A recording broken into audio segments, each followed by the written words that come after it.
Hey everybody, kia ora koutou katoa, mihia tuana hau, kia koutou katoa, no mai haere mai, piki, mai kake, mai rā. Kia ora e te whānau. Kia ora everyone, my name is Jocelyn Afenedadansky. I'm grateful to be here with you with day 12 of the 21 days of NLP and hypnotherapy, and I was just really looking forward to unpack and to share with you some little tidbits, some little golden nuggets that may assist and help you in your life as it relates to you now, personally or professionally, in your business, in your relationships, in your career choices, and your vision for your future, whatever it is that it may assist and help you. And so I'm looking forward to the topic for today. I love all of them. But this one is about the power of hypnotherapy. And I shared with you a little bit about yesterday, and if you didn't get to watch that video about the unconscious mind, go back and watch it. Feel free to. And how the captain and the crew is so important in terms of us creating the life that we want. So I used a metaphor, captain and the crew. Before I get into it, for those who don't know me, I'm Jocelyn Afenedadansky, and I've been a registered nurse and a trauma nurse for over 15 years, and in the healthcare industry for 27 years. I worked all the way from caregiving, rest home, head injury units, home caring. I worked in the hospitals as well while I was studying to be a nurse, and then I became a registered nurse. And with all my time in the industry, when I became unwell, I learned that I needed to change my thoughts and beliefs. Within 3 or 4 weeks, I was able to heal myself from a health condition that I was told I needed surgery on, and also to be on medication for potentially the rest of my life. So it was a real paradigm shift for me. My world was like blown away by this thing called changing your thoughts and tapping into yourself. I found honestly, a little bit ripped off, because no one had ever shared this with me, this information, and I felt like the thousands of patients that I had treated, I wished I had known how to help them get to the root cause of their pain or their problems, which the majority of them are related to traumas from their impregnated age in their childhood, and also some passed on transgenerationally. Can't get my words out. I need to have a drink of water. Oh my goodness. So let me just have a sip. So that's why I assist and help people return back to their original blueprint. And it's something I'm really passionate about. I've been in this space for the past 7 years, and I've definitely had my health care issues or my health challenges. In the space of 9 months, I was able to heal myself from 13 health conditions out of 15. And for me, that's I wanted to see if everything, because at that time I was going to coaches, mentors, healers, nothing was working. I knew that I needed to make a huge shift, a mindset shift.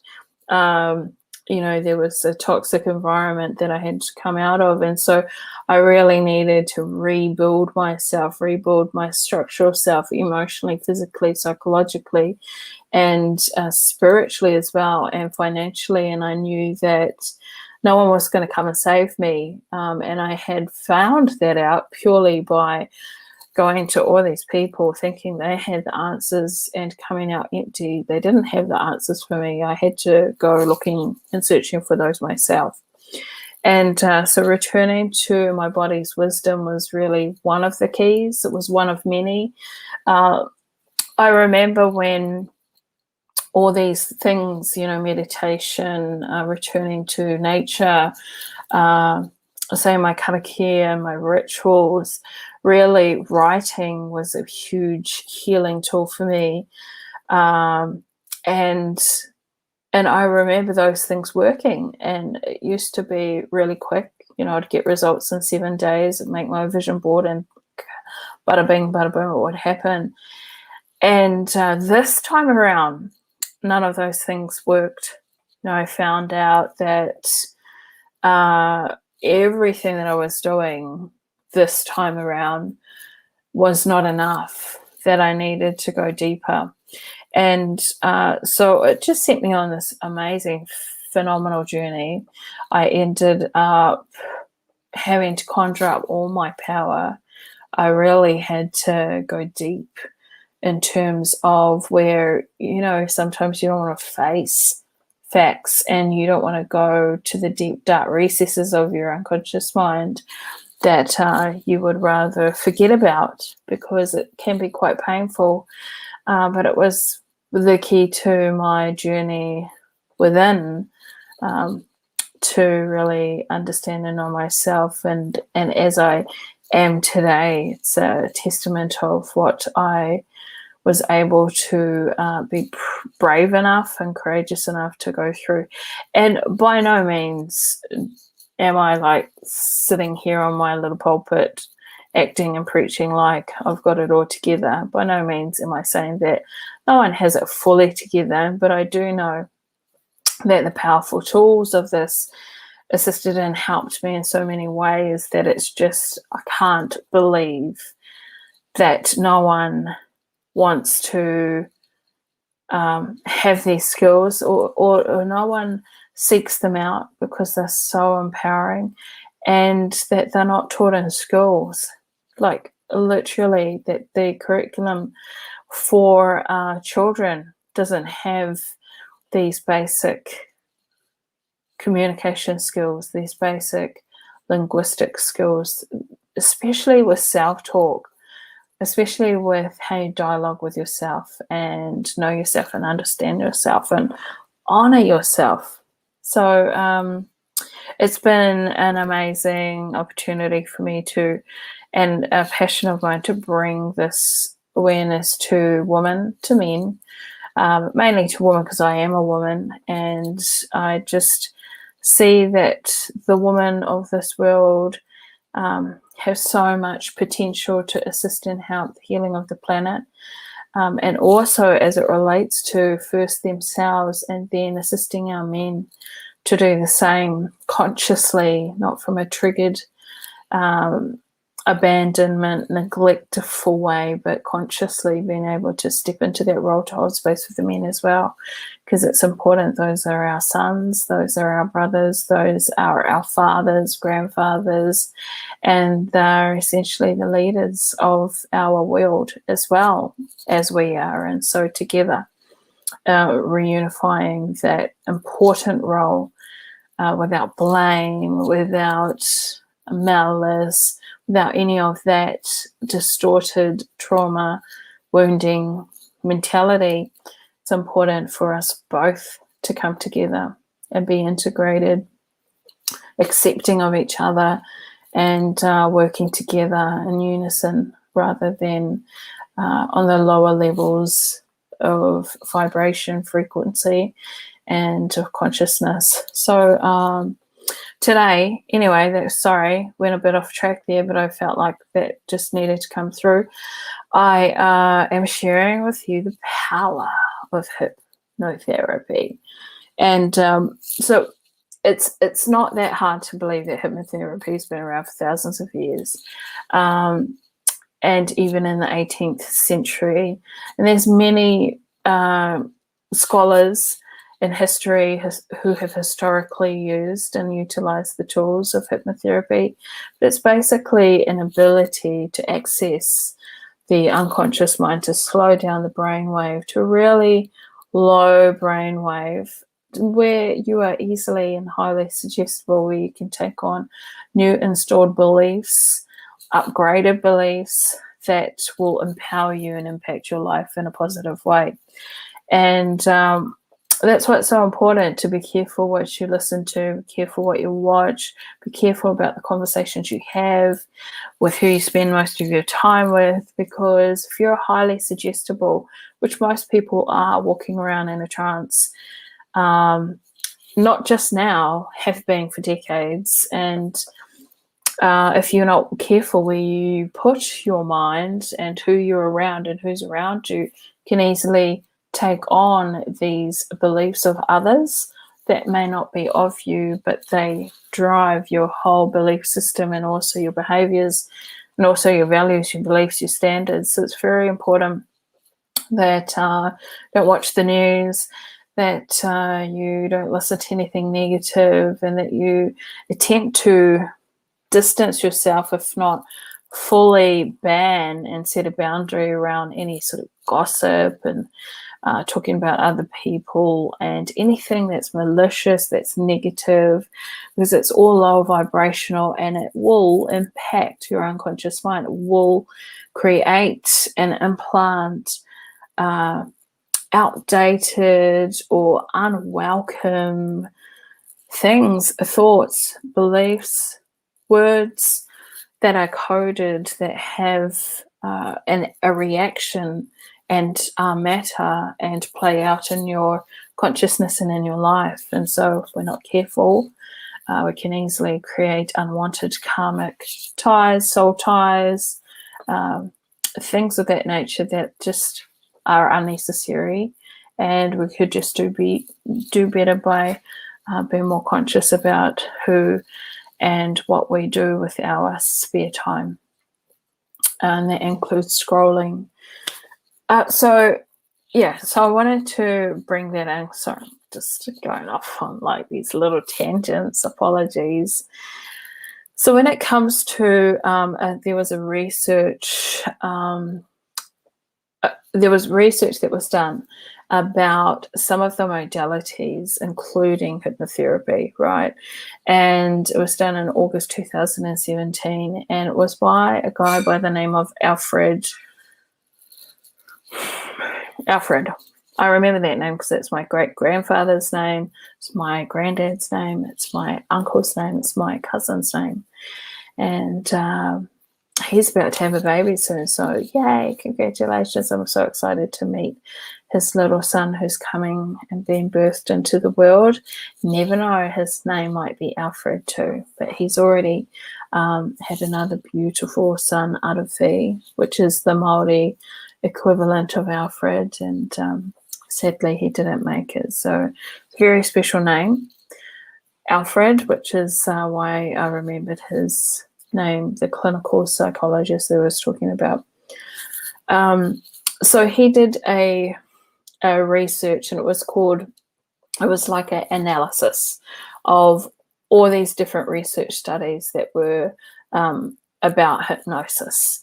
And it was groundbreaking in that it led to the mainstream accepting hypnosis as an extremely effective form of therapy. And also now we see clinical hypnotherapists going into medical arenas again, and being accepted in these medical arenas in terms of hypnobirthing or learning to spell, in terms of medical conditions as well, IBS, in terms of supportive methodology with IVF, with women who are going through treatment for IVF wanting to get pregnant, for anxiety and depression, for so many numerous medical studies and medical conditions. This has been groundbreaking in allowing and it being accepted in mainstream as a form of therapy as well. So as that happens, there's always an influx in this acceptance, and then a growth of that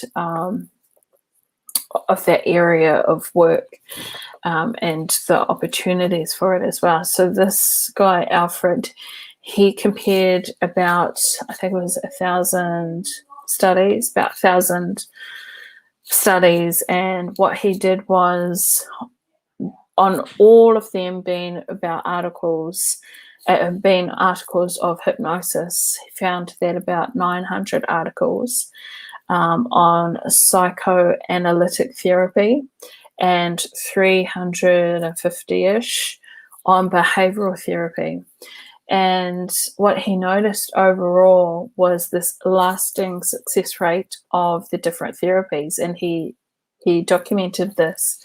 So what he found was that with hypnotherapy, and also NLP, but like hypnotherapy, because they both work on the unconscious mind. They both go in and access the unconscious mind. They do it in different ways, different processes, but they are basically shifting if you go back to, I think, day 2 and day 3, I talk about the NLP communication model. I'm just going to say that the internal representations and also the NLP communication model itself, it shifts and it changes people's energy. People let go of stuff that they've been holding on to for years that they didn't even know was a thing, and they're able to unload that mental baggage.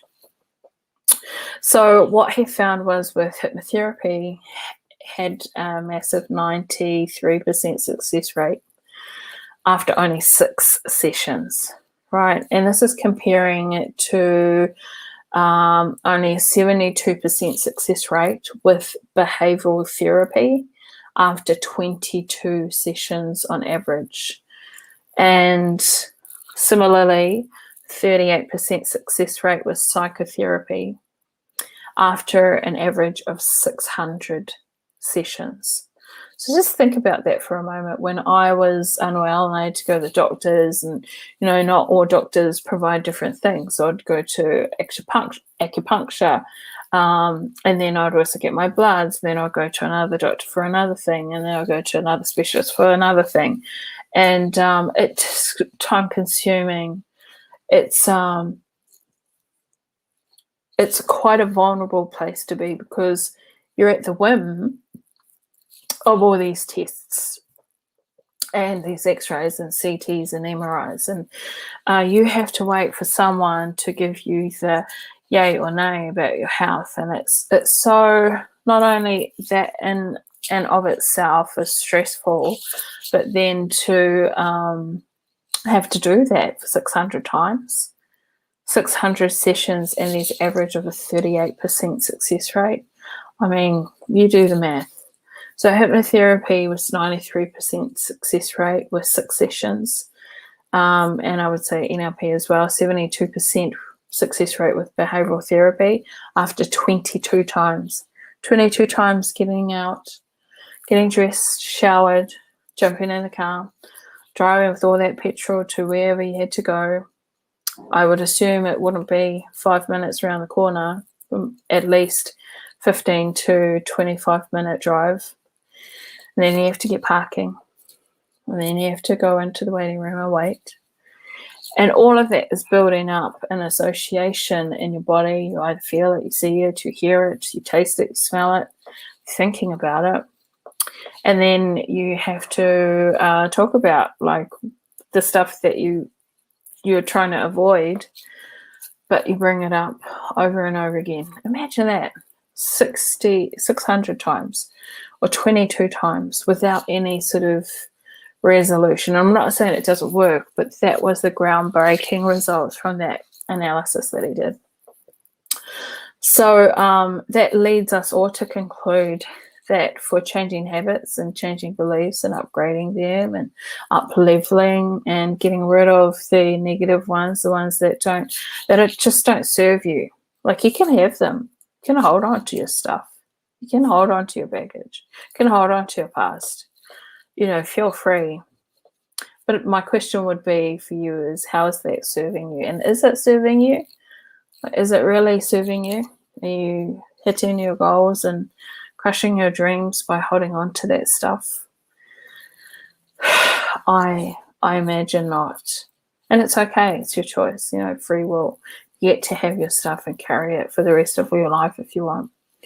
Everything is free choice, and it is what it is. So I'm just sharing with you information.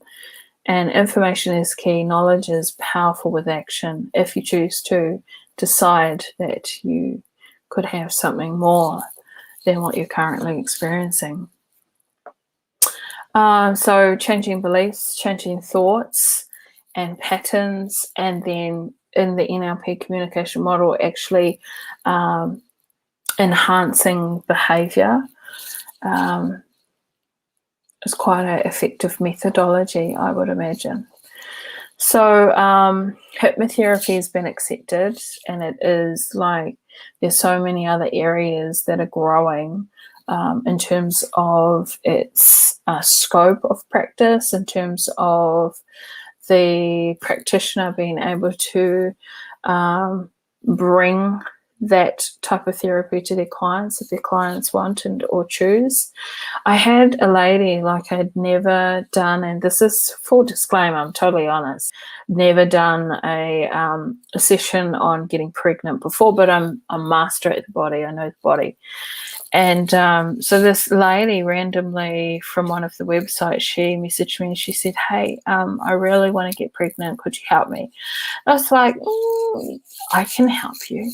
Because remember, we always want to command the space we stand in, but also be honest about our abilities. I said, look, I've never done it before, but absolutely I can help you. I believe 100% if you want something, we do the work together, you absolutely are in a position to achieve it. There's no way around it. And so that's what we did. So she came, like, I think the next day. It was urgent. She was starting her IVF. And I was like, I knew that I'm an amazing hypnotherapist. I've healed myself from multiple things. That for me is a self-fulfilling prophecy that I know what the heck I'm doing. So I had this strong belief. I had other patients, heaps of clients that I've helped with various health conditions, and also confidence and public speaking, and quit smoking and weight loss as well. So it was a no-brainer for me, but I still had to be honest. I'd never done like IVF, wanting to get pregnant type hypnotherapy. So I just did what I know, and I trusted. And I said, you just trust your body. You've got this under the control. Your unconscious mind has led you here, wouldn't have led you here for no reason. So let's just do this. And it was a beautiful session. Obviously, some things come up from her childhood. And what ended up happening was, closed up the session. I recorded an audio for her, gave it to her. She took it 21 days. She had to listen to it. That was part of the contract. Don't even waste your time. Okay, coming to me if you're not going to do the work. I don't play that. So it's like very clear, don't waste your time with me if you're not going to listen to the audio for 21 days. Because I don't have time to, to work with people who don't want to do the work. Anyway, long story short, never heard from her again. And I was like, oh, clearly that didn't work, because I always follow up with my clients. So I send them a message after like 3 or 4 weeks, or like after the 21 days. I send them a message the week of, and then 21 days normally. And then I just asked for a catch up. What worked, what didn't work? How can do we need to do another session? I always offer another one if I know that there may be something else, And so anyway, she messaged me. She said, hey, I just wanted to let you know, I don't know if you remember me, but I'm the lady that She said, I'm pregnant. And for me, it was like, what? I even have the text here. Like, oh my gosh, I have the text here, guys.